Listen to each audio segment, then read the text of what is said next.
This branch of Gulf African Bank is in a neighborhood of Nairobi known as Eastleigh. Here, Abdi Sahal is withdrawing money from his account. Many of Eastleigh's residents are Muslims who moved here from Somalia. Sahal says he and his neighbors are happy they no longer have to do business at conventional banks or hide their money in their homes. Really,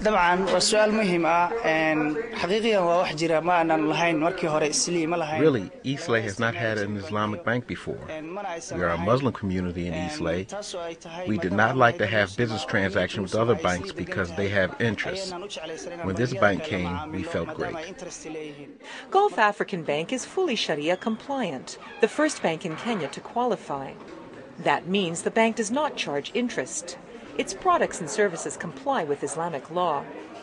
Islamic banks do not lend cash to their customers.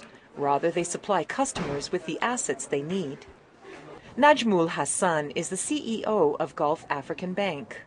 Instead of giving you a lending, the bank would say, fine, you want to buy a house, we could do a partnership with you. We will become your partner, buy a house. You want to buy some raw material for your factory, we would buy that and sell it to you on a deferred payment. Hassan explains that the house, car, or other assets are co-owned by the bank and the customer until the customer repays the loan.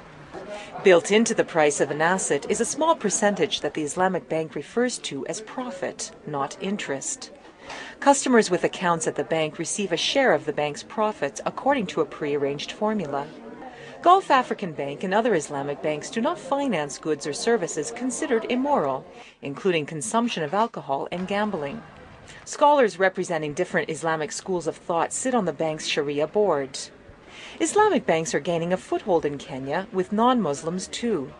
Fatia Mabub works at the Eastleigh branch. Without even us advertising, at times they just come. We open almost 10, 15, 20 accounts in a day. So they just feel like we belong here.